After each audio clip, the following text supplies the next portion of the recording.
All right, let's talk about stress. Today, we're going to open up your brain's built-in toolkit for dealing with it. And these aren't just, abstract ideas. We're talking about real, tangible, science-backed tools that are based on the way you're already hardwired. We all know that feeling, right? When stress just feels totally overwhelming, like you're just a passenger on a runaway train. But what if you could actually take the controls? What if you had a built-in off switch? Well, it turns out you do. It's like having an emergency brake you can pull anytime you need it. So here's our game plan for building out this toolkit. First, we're going to reframe stress as a signal. Then we'll find that emergency brake for real-time relief.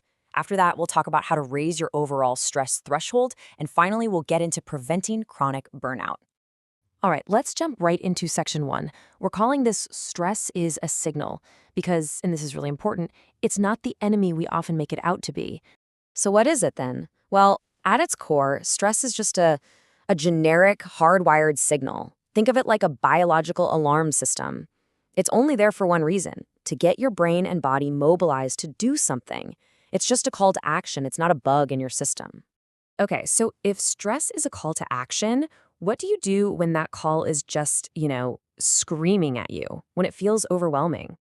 That brings us to our second tool, your emergency brake. This is the one you pull when that wave of stress really hits. And what's so incredible about this is that the remote control for your entire nervous system, it's been with you this whole time. It's your breath. Yeah, seriously.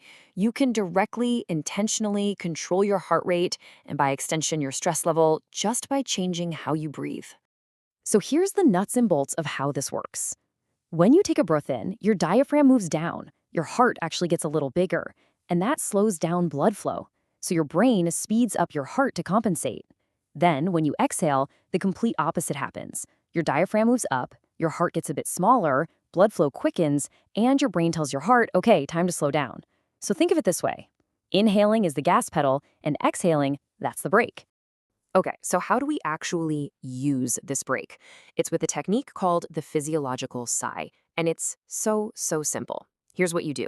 You take a deep inhale through your nose, and then right when you think you're full, sneak in a second, shorter little inhale. That's the key part. It pops open all the little air sacs in your lungs.